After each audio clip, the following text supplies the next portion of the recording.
ایک کی نماز اس کی شان کے مناسب. اور یہ اللہ کی قدرت ہے کہ مومن اور مسلم کی نماز میں ساری کائنات کی نمازیں جمع کر دی گئی. ہماری نماز میں درختوں کا سا قیام بھی ہے کہ کھڑے ہو جاؤ، چوپایوں کا سا رکوع بھی ہے کہ جھک جاؤ، عشرات الارض کا سا سجدہ بھی ہے کہ ناک اور پیشانی زمین پر ٹیک دو، پہاڑوں کا سا تشہد بھی ہے کہ گھٹنے ٹیک کر بیٹھو اور تحیات پڑھو. جنت و دوزخ کی سی دعا بھی ہے کہ اخیر میں دعا مانگو کہ رب انی ظلمت نفسی ربنا ظلمنا انفسنا ربنا آتنا فی الدنیا حسنہ. دعا مانگو تو گوا جنت و دوزخ کا سوال بھی. ملائکہ کسی صف بندی بھی ہے کہ صفیں باندھ کر اللہ کے دربار میں حاضر ہو اور نماز کے اندر مشغول ہو. اور چاند سورج کا سا دوران بھی ہے، گردش بھی، جہاں سے چلے وہیں آ جائے. اس لیے کہ کوئی نماز 2 رکعت سے کم کی نہیں. تو پہلی رکعت میں جو کچھ کرتا ہے آدمی دوسری شروع کر کے لوٹ کے پھر وہی شروع کر دیتا. 3 رکعت کی ہے تو تیسری رکعت میں پھر وہی کرے گا جو 2 رکعت میں کر چکا ہے. وہی سورت، وہی فاتحہ، وہی تسبیح، وہی تحلیل، وہی اللہ اکبر جو پہلی رکعت میں کیا تھا وہ دوسری میں، جو دوسری میں کیا وہ تیسری میں، جو تیسری میں کیا وہ چوتھی رکعت میں. تو غرض ایک گردش ہے انسان کی نماز میں کہ جہاں سے چلتا ہے لوٹ کے پھر وہیں آ جاتا ہے. تو اس مسلمان کی نماز میں ساری کائنات کی نمازیں جمع کر دی گئی. جامع ترین نماز ہے مسلمان کی نماز. تو عرض کرنے کا مطلب یہ ہے کہ حقیقی عبادت چونکہ نماز تھی اس لیے ساری کائنات کو اس کا پابند بنایا گیا. پہاڑ بھی نماز پڑھتے ہیں، ذرات بھی نماز پڑھتے ہیں، درخت بھی، جانور بھی، چوپائے بھی، حشرات الارض بھی. اگر انسان نماز نہ پڑھے تو کتنے وبال کی بات ہے کہ جس عبادت کو ایک ایک ذرہ ادا کر رہا ہے، جس میں عقل و شعور نہیں، انسان جیسا باشعور اور وہ نماز میں سستی کرے، یہ وہ حیرت کی بات ہوگی. اس لیے کہ کس کائنات میں کسی چیز پر اتنے انعامات نہیں کیے گئے جتنے انسان پر کیے گئے ہیں. کائنات کی ہر چیز میں ایک ایک شان ہے. مسلمان میں اور انسان میں ساری شانیں جمع کر دی گئی. غذا ہے، مثلا ہر جانور ایک غذا کھاتا ہے.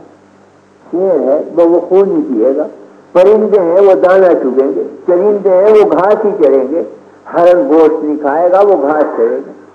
گائے بیل ہے وہ گھاس چرے گا، گوشت نہیں کھائے گا. شیر ہے وہ خون پیے گا، گوشت کھائے گا، وہ گھاس نہیں کھائے گا. تو ہر چیز کی غذا ہے. سانپ بچھو ہیں وہ مٹی کھا لیتے ہیں، بارے جانور ہیں وہ ہوائی پھانکتے ہیں. لیکن انسان پر حق تعالیٰ نے فضل کیا کہ ساری دنیا کی نعمتیں اس کے پیٹ میں اترتی چلی جاتی ہیں. گھاس یہ کھا جائے،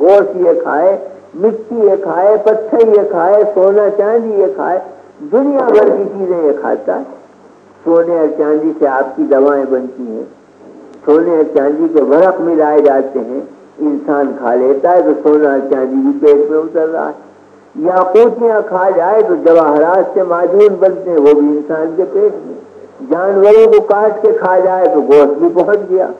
کوئی گھاس ایسی نہیں ہے کہ جس کی ترکاری بنا کے نہ کھائے، تو گھاس بھی پہنچ گئی. مٹی یہ پھانکتا ہے، پتے یہ چبا جائے. اب آخر یہ پان کھائے جاتے ہیں تو پتے ہی کھانا ہے اور کیا چیز.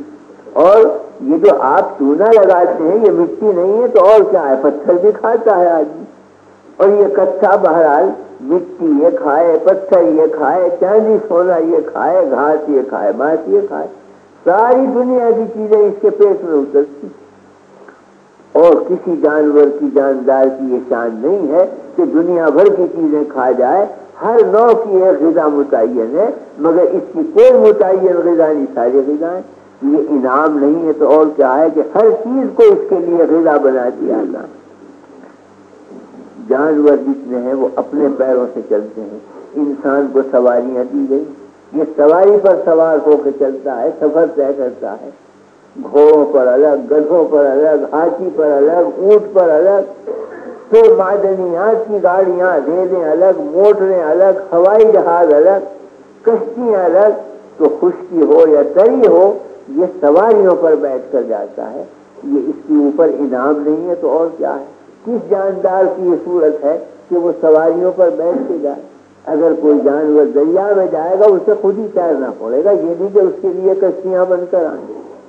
اگر وہ زمین پر چلے گا تو اپنے پیروں سے چلے گا، یہ نہیں ہے کہ اس کے لیے سواریاں آئیں۔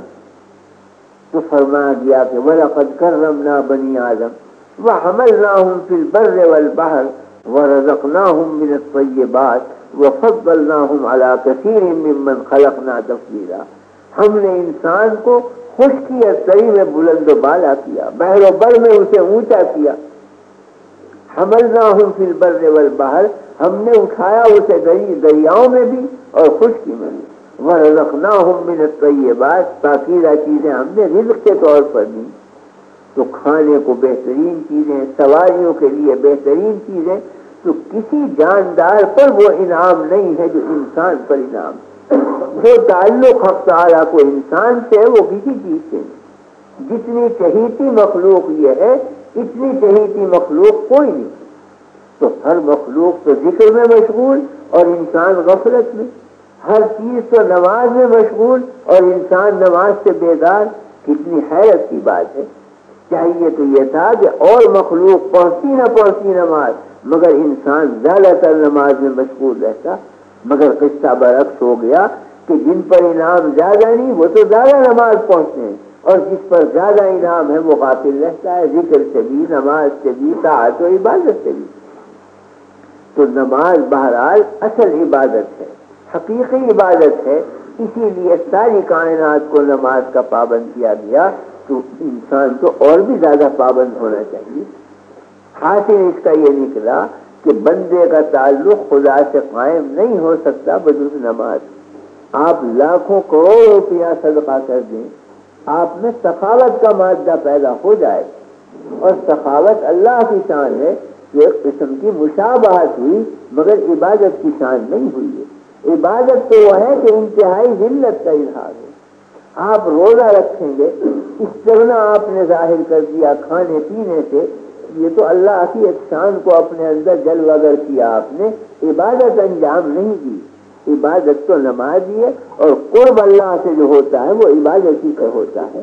اس لیے حقیقی قرب، حقیقی نزدیکی، حقیقی تعلق اللہ سے ہوگا، عبادت سے ہوگا، عبادت صرف نماز۔ تو جو نماز کا پابند نہیں ہے وہ تعلق پیدا نہیں کر رہا ہے حق تعالی شان۔ اس واسطے تاکید فرمائی گئی، اور اسی واسطے فرمایا گیا کہ الصلاۃ عماد الدین، من اقامها فقد اقام الدین ومن هدمها فقد هدم الدین۔ نماز ستون ہے سارے اسلام کا، دین کا ستون ہے۔ اگر ستون ڈھا دیتے ہیں تو پوری عمارت آ پڑتی ہے۔ نماز نہیں ہوگی تو دین پورا کا پورا ضائع ہو جائے گا۔ نماز کا جو پابند ہوگا وہ دین کا بھی پابند بنے گا، اور اگر نمازی کی پابندی تو بقیہ دین بھی اس کا ضائع ہو جائے گا۔ تو بنیادی چیز ہے فی الحقیقت نماز، کہ اس کے قائم رہنے سے دین قائم، اس کے ضائع ہونے سے دین ضائع ہو جاتا۔ یہ وجہ ہے کہ سب سے پہلے حساب جو لیا جائے گا قیامت میں وہ نمازی کا لیا جائے گا۔ اگر نمازیں پوری ہو گئی، فرمائیں گے بس ساری چیزیں پوری ہیں، اب زیادہ چھان بین کی ضرورت نہیں۔ اور اگر نمازیں ہی میں کمی ہے تو فرمائیں گے کہ معلوم ہوتا ہے ہر عبادت میں اس کے کوتاہی ہے، لہذا چھان بین کی جائے، تو چھان بین کی جائے گی۔ اس واسطے پہلی چیز پرسش کے قابل، پہلی چیز جس کا حساب لیا جائے گا وہ نماز ہی ہے۔ تو بندے کو حق تعالیٰ پہچانیں گے اس کی عبادت کے راستے سے کہ یہ ہے میرا بندہ، وہ صرف عبادت سے بندہ بنتا ہے، اور عبادت دیکھا جائے تو نماز۔ اس واسطے تاکید فرمائی گئی نماز کی، اور دن میں 5 مرتبہ رکھی گئی۔ محبت کا اظہار تو عمر میں 1 مرتبہ بھی کر دے آدمی کافی ہے، ہر 1 دفعہ بھی ہو جائے عمر بھر میں وہ کافی ہے۔ لیکن عبادت و بندگی یہ مقصود زندگی ہے، یہ ہمہ وقت ہونا چاہیے۔ اسی کو فرمایا گیا وما خلقت الجن والانس الا ليعبدون، میں نے جنوں کو اور انسانوں کو صرف عبادت کے لیے پیدا کیا۔ اور عبادت جب نماز ہوئی تو اس کا مطلب یہ کہ محض نماز کے لیے پیدا کیا ہے۔ تو چاہیے تو یہ تھا کہ کوئی بھی لمحہ فارغ نہ ہوتا نماز، 24 گھنٹے آدمی نماز ہی پڑھ جاتا، لیکن یہ حق تعالیٰ نے فضل فرمایا کہ نمازیں واجب کی، فرض کی، مگر تھوڑی رکھی، زیادہ اوقات بندے کو دے دیے کہ اپنے کام کاج میں لگ، مگر ان 5 وقت میں ہماری طرف جھک، اور وقت بھی ایسے لیے کہ جو فی الحقیقت جس کی دنیا کے کام کے نہیں ہے وہ زیادہ اوقات وہ لے لیے اپنے لیے۔ مثلا صبح کی نماز رکھی گئی ہے، جب آدمی سوتا اٹھتا ہے وہ کاروباری وقت نہیں ہوتا، سو کے جب اٹھے تو نہ فیکٹری میں جائے گا، نہ دکان پہ جائے گا، نہ زراعت پہ جائے گا، اٹھ کے آدمی کچھ منہ دھوئے گا، کچھ منہ صاف کرے گا، تو وہ وقت دنیا کے کام کاج کرنی، تو ایک نماز رکھ دی کہ اس وقت تمہارے کام کا حرج نہیں ہوگا، ہمارا کام کرو۔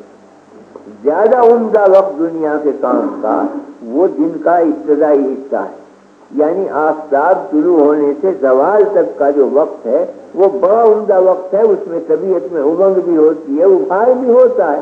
وہ سارا وقت چھوڑ دیا بندوں کے لیے کہ بس صبح کی پڑھ لو اور جب آفتاب ڈھل جائے تو ظہر کی اس وقت پڑھ لو، بیچ کا وقت تمہارے لیے فارغ۔ آگے زیادہ نمازیں رکھ دی شام کے اوقات میں کہ شام کے اوقات کام کاج کے نہیں ہوتے، آدمی کام کاج سے فارغ ہو جاتا ہے، اس لیے فرمایا گیا کہ اس میں کچھ ہمیں یاد کر لیا تو کچھ نمازوں کے عصر کی نماز رکھ دی، مغرب کی رکھ دی، عشاء کی رکھ دی۔ رات چونکہ سونے کی ہے کوئی نماز اس میں فرض نہیں رکھی، تہجد رکھا، اگر پڑھو گے ترقی مزارج ہوگی، نہیں پڑھو گے تو مواخذہ کچھ نہیں ہوگا قیامت کے دن۔ تو ساری رات سارے چھوڑ دی کہ وہ سونے کا وقت، جن کا ابتدائی آدھا حصہ چھوڑ دیا کہ وہ کام کاج کا وقت ہے۔ ایسے اوقات میں نمازیں رکھ دی کہ دنیاوی کاروبار میں فرق نہ پڑے، انسان مطمئن ہو کر اپنا کام کرے۔ تو نماز کا تقاضا تو یہ تھا کہ کوئی لمحہ بھی فارغ نہ ہوتا نماز سے، مگر یہ بھی فضل خداوندی کی بات ہے کہ اس میں اچھا وقت دے دیا انسانوں کو، تھوڑا وقت جو باقی تھا وہ اپنے لیے لے لیا کہ اس میں تم عبادت کر لو، اور ہم سمجھیں گے تم نے سارا دن عبادت کی، اور سارے ہی دن کی عبادت کا ثمرہ بھی مرتب ہوتا ہے۔ حدیث میں فرمایا گیا ہے کہ الصلاۃ الی الصلاۃ کفارۃ لما بینہما، ایک نماز سے دوسری نماز تک کے درمیان میں اگر کچھ گناہ ہوں گے تو دونوں نمازیں مل کے ان گناہوں کو ختم کر دیں گی۔ تو گویا 5 اوقات میں 5 نمازوں نے پورے دن اور رات کو گھیر لیا، اس کے بیچ میں اگر کوتاہیاں یا غلطیاں ہیں نمازیں ان کو مٹاتی رہیں گی، پاک بناتی رہیں گی۔